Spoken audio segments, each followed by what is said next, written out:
और खुदी को कर बुलंद चढ़ाओ जैसे तैसे, खुदी को कर बुलंद चढ़ाओ जैसे तैसे। जब ऊपर चढ़ा तो खुदा ने खुद पूछा अबे अब उतरेगा कैसे। खुदी को कर बुलंद चढ़ाओ जैसे तैसे, जब ऊपर चढ़ा तो खुदा ने खुद पूछा कि अबे अब उतरेगा कैसे। हेलो एवरीवन, कैसे हैं आप लोग। आज हम लोग पॉलिटी चैप्टर 1 का सेकंड पार्ट की शुरुआत करने वाले हैं और आज हम लोग ये डिस्कस करने वाले हैं कि श्रीलंका में कैसे पावर को शेयर किया गया। देन हम लोग ये डिस्कस करेंगे कि बेल्जियम में कैसे पावर को शेयर किया गया। तो चलिए शुरू करते हैं पहले श्रीलंका को। मेजोरिटेरियनिज्म इन श्रीलंका, जो नेक्स्ट टॉपिक आपके बुक में है और नेक्स्ट टॉपिक क्या है, मेजोरिटेरियनिज्म इन श्रीलंका। और वर्ड मेजोरिटेरियनिज्म का मीनिंग यहाँ पर दिया गया है, like here it is stated कि a belief in which majority community should be able to rule a country in which ever way it wants. एक तरह का बिलीफ है, एक तरह का विश्वास है, जिस विश्वास में मेजोरिटी ग्रुप जिसका पॉपुलेशन परसेंटेज 50% से ज़्यादा हो, वो जैसे चाहे वैसे रूल कर सकता है, शासन कर सकता है। तब उस बिलीफ और उस विश्वास को हम लोग क्या कहते हैं, मेजोरिटेरियनिज्म कहते हैं। और श्रीलंका में मेजोरिटेरियनिज्म ही आता है, like here it is stated, firstly here it is stated कि Sri Lanka become an independent in 1948। Sri Lanka एक इंडिपेंडेंट कंट्री के रूप में कब इमर्ज होता है, तो 1948 में। और जैसे ही इसको इंडिपेंडेंस मिला, इंडिपेंडेंस के बाद आप ये देखते हो कि leaders of the Sinhala community try to secure dominance over the government. जो सिहाला कम्युनिटी के लीडर हैं, सिहाला कम्युनिटी जिनका पॉपुलेशन परसेंटेज 74% है, सिहाला कम्युनिटी के जो लीडर हैं वो ट्राई करते हैं कि गवर्नमेंट पर क्या किया जाए, डोमिनेंस को मेंटेन किया जाए। They try to secure dominance over the government and then it is said कि they adopted a series of majoritarian step to establish Sinhala supremacy. Sinhala supremacy को एस्टेब्लिश करने के लिए, सिहाला सर्वोच्चता को एस्टेब्लिश करने के लिए वो कई सारे मेजोरिटेरियन स्टेप लेते हैं। मेजोरिटेरियन स्टेप क्या होता है, तो जब मेजॉरिटी ग्रुप कोई स्टेप ले और वो स्टेप अगर अपने फेवर में ले, तब उस स्टेप को हम लोग क्या कहते हैं, मेजोरिटेरियन स्टेप कहते हैं। एक कॉमन क्वेश्चन जो बोर्ड में पूछा जाता है, वो कॉमन क्वेश्चन ये है कि what are the majoritarian measure या step taken by the Sinhala community in Sri Lanka. Okay, तो उसका आंसर क्या होगा, आंसर ये होगा कि 1956 an act was passed to recognize Sinhala as the only official language, thus disregarding Tamil language. 1956 में एक एक्ट पास किया गया और इस एक्ट में रिकॉग्नाइज किया गया कि सिहाला एकमात्र ऑफिशियल लैंग्वेज होगा। इसका मतलब ये था कि कहीं ना कहीं तमिल लैंग्वेज को डिसरिगार्ड किया जा रहा है, तमिल लैंग्वेज को अवमानना की जा रही है। पहला मेजोरिटेरियन मेजर्स ये हुआ। सेकंड क्या है कि preference were given to Sinhala applicants for university position and government job. Preference दिया जा रहा है, किसको प्रेफरेंस दिया जा रहा है, सिहाला एप्लीकेंट, सिहाला स्टूडेंट को प्रेफरेंस दिया जा रहा है। किसके लिए, यूनिवर्सिटी पोजीशन के लिए और गवर्नमेंट जॉब के लिए। यूनिवर्सिटी में पढ़ने के लिए सिर्फ और सिर्फ सिहाला स्टूडेंट ही जा रहे हैं, गवर्नमेंट जॉब सिर्फ और सिर्फ सिहाला स्टूडेंट को ही मिल रहा है। ये हो गया सेकेंड मेजोरिटेरियन मेजर्स या स्टेप। देन क्या है कि new constitution declare that a state shall protect and promote Buddhism. नए कॉन्स्टिट्यूशन में इस बात को मेंशन कर दिया गया कि जो राज्य है, जो देश है, वो देश क्या करेगा, बुद्धिज्म को प्रोटेक्ट करेगा और प्रमोट करेगा। और सिहाला कम्युनिटी ही बुद्धिज्म रिलीजन को फॉलो करते थे।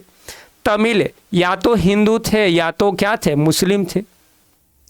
तो these are the majoritarian measure taken in the Sri Lanka, okay, by the Sinhala community.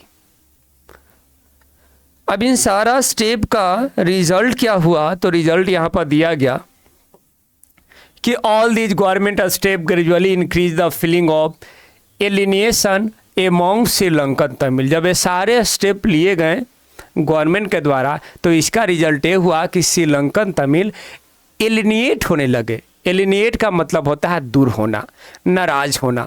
तो श्रीलंकन तमिल सिहाला कम्युनिटी से नाराज होने लगे, दूर होने लगे और फिर आप ये देखोगे कि जो श्रीलंकन तमिल हैं, श्रीलंकन तमिल स्ट्रगल कर रहे हैं। श्रीलंकन तमिल स्ट्रगल कर रहे हैं। किन किन चीज़ों के लिए स्ट्रगल कर रहे हैं यहाँ पर डिस्क्राइब किया गया है। Firstly here it is said that कि दे फेल्ट दैट, उनका ये मानना है कि none of the major political parties led by Buddhist Sinhala leaders was sensitive to their language and culture. उनका ये मानना है, तमिलों का ये मानना है कि कोई भी सिहाला लीडर ऐसा नहीं है जो उनके लैंग्वेज और कल्चर के प्रति क्या हो, सेंसिटिव हो। फिर Sri Lankan Tamil launch party, Sri Lankan Tamil party launch की। A struggle for the recognition of Tamil as an official language. वो स्ट्रगल कर रहे हैं कि तमिल को भी ऑफिशियल लैंग्वेज डिक्लेयर किया जाए। दे डिमांडेड रीजनल ऑटोनॉमी की डिमांड कर रहे हैं, इक्वल अपॉर्चुनिटी की डिमांड कर रहे हैं जॉब में, but their demands were denied. लेकिन उनके डिमांड्स को डिनाई कर दिया जा रहा है, उनके डिमांड्स को रिजेक्ट कर दिया जा रहा है, उनके डिमांड को पूरा नहीं किया जा रहा। देन क्या हुआ कि by 1980 several political organization were form, कई सारे पॉलिटिकल ऑर्गेनाइजेशन बने demanding an independent Tamil Eelam, जो एक इंडिपेंडेंट तमिल इलम की डिमांड कर रहे हैं। इलम का मतलब स्टेट होता है श्रीलंकन कंट्री के नॉर्थ और ईस्टर्न पार्ट में। 1980 के पास कई सारे पॉलिटिकल ऑर्गेनाइजेशन बन रहा है, जिसमें से मोस्ट इम्पॉर्टेंट जो है वो लिट्टे है, liberation of tiger and Tamil Eelam. Liberation of tiger and Tamil Eelam a most important political organization है। और सारे पॉलिटिकल ऑर्गेनाइजेशन यही डिमांड कर रहे थे कि इस कंट्री के नॉर्थ और ईस्टर्न पार्ट में एक इंडिपेंडेंट तमिल एलम, एक इंडिपेंडेंट तमिल स्टेट बना दिया जाए, क्योंकि वो उस रीजन में ही रह रहे थे, इसलिए उस रीजन में एक इंडिपेंडेंट स्टेट की डिमांड कर रहे थे।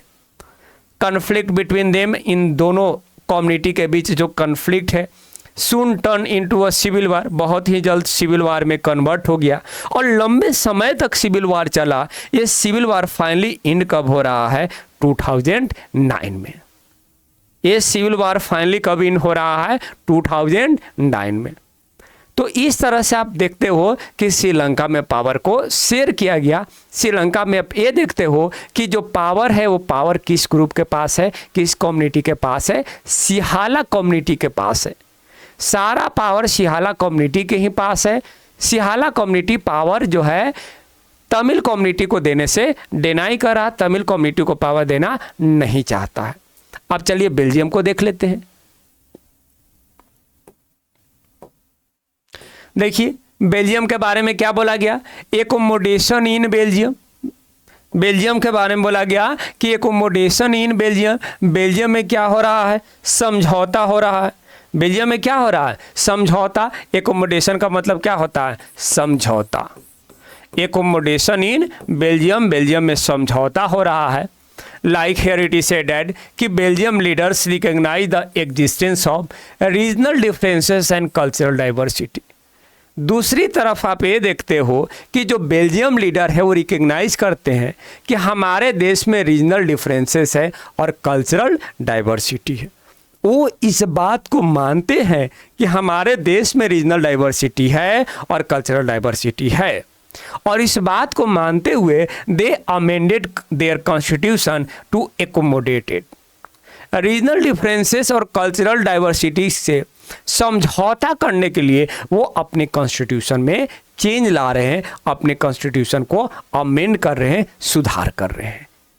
व्हाट आर द अमेंडमेंट, वो अमेंडमेंट क्या है जो वो अपने कॉन्स्टिट्यूशन में करते हैं। तो देखिए यहाँ अमेंडमेंट की चर्चा की गई है, 4 अमेंडमेंट की यहाँ पर चर्चा की गई है। Like first here it is said कि constitution prescribed that number of Dutch and French speaking minister shall be equal in the central government. जो पूरे बेल्जियम के लिए जो गवर्नमेंट सेंट्रल गवर्नमेंट बना है, उस सेंट्रल गवर्नमेंट पे जो भी मिनिस्टर होंगे, जितने भी मिनिस्टर होंगे, कि सपोज कि अगर 100 मिनिस्टर हैं तो 50 मिनिस्टर जो होंगे वो फ्रेंच कम्युनिटी से होंगे और 50 मिनिस्टर जो होंगे वो डच कम्युनिटी से होंगे। तो कॉन्स्टिट्यूशन में इस बात को प्रिस्क्राइब कर दिया गया, मेंशन कर दिया गया कि नंबर ऑफ डच और जो फ्रेंच स्पीकिंग मिनिस्टर होंगे वो सेंट्रल गवर्नमेंट में क्या होंगे, इक्वल होंगे। ये पहला अमेंडमेंट, ये पहला सुधार है जो अपने कॉन्स्टिट्यूशन में करते हैं। सेकंड क्या है कि many power of central government have given to the state government of 2 reason of the country. जो बेल्जियम में जो 2 रीजन है, फ्लेमिश रीजन और वॉलोनिया रीजन, वहाँ पर जो स्टेट गवर्नमेंट बन रहा है उस स्टेट गवर्नमेंट को बहुत सारा पावर दे दिया गया।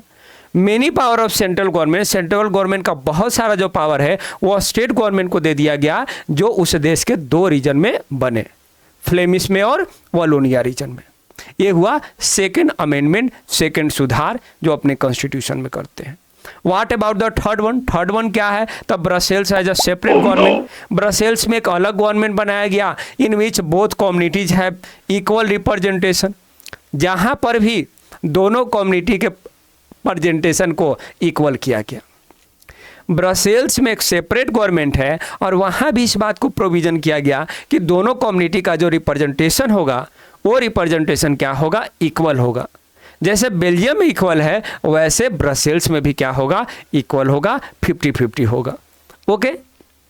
इसके अलावा बोला गया कि there is a third type of government. इसके अलावा एक थर्ड टाइप ऑफ गवर्नमेंट था जिसका नाम क्या था, community government, that is elected by the Dutch, French and Germans no matter where the live. इसके अलावा एक third type of government community government देखने को मिलेगा और कम्युनिटी गवर्नमेंट फ्रेंच, डच और जर्मन के द्वारा इलेक्ट किए जाएंगे। इस बात से मैटर नहीं करता है कि वो देश के किन हिस्सों में रह रहे हैं।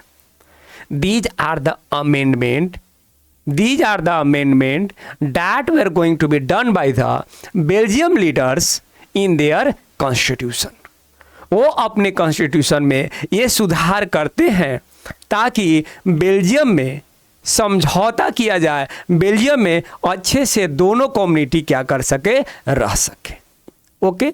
देन बोला गया कि when many countries of the Europe came together to form European Union, Brussels was chosen as its headquarter. जब बहुत बाद में यूरोपियन कंट्री साथ मिलकर यूरोपियन यूनियन बनाते हैं तो यूरोपियन यूनियन का जो हेडक्वार्टर है, हेडक्वार्टर किसको चुनते हैं, ब्रसेल्स को चुनते हैं। अब ये पॉजिटिव पॉइंट है, आखिर ब्रसेल्स को हेडक्वार्टर के रूप में क्यों चुन रहे हैं? क्योंकि उनका यही मानना होगा कि क्या भाई ब्रसेल्स एक ऐसा जगह है जहाँ पर लोग समझौते के साथ रह रहे हैं, अच्छे से रह रहे हैं, मिलजुल कर रह रहे हैं। तो आप ये देख रहे हो कि श्रीलंका में जो पावर शेयरिंग की गई वो अलग मेथड से की गई और बेल्जियम में जो पावर शेयरिंग की गई वो अलग मेथड से की गई। ओके, यहां तक चीजें क्लियर है। अब एक और क्वेश्चन है और वो क्वेश्चन क्या है, why power sharing is desirable. Power sharing क्यों जरूरी है, डिजायरेबल जरूरी। Okay, why power sharing desirable, power sharing क्यों जरूरी है? तो there are 2 reason for the power sharing, one is the prudential reason and another one is the moral reason. और prudential reason में ये बोला गया कि power sharing is good because it helps to reduce the possibility of conflict between social group. जो अलग अलग social group के बीच जो कन्फ्लिक्ट है उस कन्फ्लिक्ट को रिड्यूस करने का काम पावर शेयरिंग करता है। Power sharing is a good because it helps to reduce the possibility of conflict between different social group. अलग अलग सोशल ग्रुप के बीच जो कन्फ्लिक्ट है उस कन्फ्लिक्ट को क्या कर देता है, रिड्यूस कर देता है। इसके बाद it is a good way to ensure the stability of political order. Political order के स्टेबिलिटी को अगर इंश्योर करना है तभी एक बहुत ही अच्छा वे है, एक गुड वे है कि आप क्या करो, अपने देश में पावर को शेयर कर लो। अगर आप अपने देश को राजनीतिक रूप से स्थिर देखना चाहते हो, तब राजनीतिक रूप से अगर स्थिरता चाहते हो तो आपको क्या करना चाहिए, पावर को शेयर कर देना चाहिए। Then imposing the will of majority gradually weakens the unity of nation. Imposing the will of majority, majority community के इच्छा को इम्पोज करना, ये तो शॉर्ट इंटरवल ऑफ टाइम के लिए एक अट्रैक्टिव ऑप्शन हो सकता है, लेकिन लॉन्ग इंटरवल ऑफ टाइम के पर्सपेक्टिव से अगर आप देखते हो तो एक कहीं ना कहीं क्या करता है, देश के यूनिटी को वीकेन कर देता है, कमजोर कर देता है। देश के यूनिटी को क्या कर देता है, कमजोर कर देता है। ये हो गया prudential reason. Then moral reason, तो मोरल रीजन में बोला गया कि it is a very speed of the democracy. Moral reason में बोला गया कि it is a very speed of the democracy, कि आप कह रहे हो कि आपके देश में डेमोक्रेसी है, what the hell are you talking. अगर आपके देश में डेमोक्रेसी है और पावर को शेयर ही नहीं किया जा रहा है तो आपके देश में किस बात की डेमोक्रेसी है। तब मोरल रीजन में ये है कि it is a very speed of democracy. ये डेमोक्रेसी का क्या है, आत्मा है कि अगर डेमोक्रेसी है तो पावर का शेयर होना ही चाहिए। Then people have a right to be consulted on how they are govern. लोगों को ये अधिकार मिलना चाहिए कि उन पर कैसे शासन किया जाना चाहिए। People have right to be consulted on how they are govern. लोगों को ये अधिकार मिलना ही चाहिए कि उन पर शासन कैसे होना चाहिए। ये भी मोरल रीजन है। And then next moral reason क्या है कि a legitimate government is one where citizens through participation become a part of the system. एक लेजिटिमेट गवर्नमेंट वही गवर्नमेंट होता है जहां पर सिटीजन्स पार्टिसिपेट कर कर सिस्टम का पार्ट बन सके। जो सिस्टम है, जो गवर्नमेंट सिस्टम है, उस गवर्नमेंट सिस्टम का सिटीजन भी पार्ट बन सके अपने पार्टिसिपेशन से, तब उस गवर्नमेंट को लेजिटिमेट गवर्नमेंट कहेंगे, वैलिड गवर्नमेंट कहेंगे। अदरवाइज वो वैलिड गवर्नमेंट नहीं है। तो these are the reasons responsible for the power sharing. पहला प्रूडेंशियल रीजन है, सेकेंड मोरल रीजन है। ये भी जो क्वेश्चन है वो डायरेक्ट बोर्ड में पूछ दिया जाता है। कभी प्रूडेंशियल रीजन पूछ दिया जाता है तो कभी मोरल रीजन पूछ दिया जाता है, या डायरेक्ट वे में ऐसे भी जनरल क्वेश्चन पूछ दिए जाते हैं। तो कैसा लगा आप लोगों को ये वीडियो? अगर अभी तक आप इस चैनल को सब्सक्राइब नहीं किए हैं तो चैनल को सब्सक्राइब कर लीजिए, वीडियो को लाइक कर लीजिए और अपने मित्र के साथ इस वीडियो को शेयर भी कर सकते हैं ताकि मुझे कुछ प्रोत्साहन मिले, ताकि और बेहतर से बेहतर वीडियो आप लोगों के लिए मैं बना सकूं।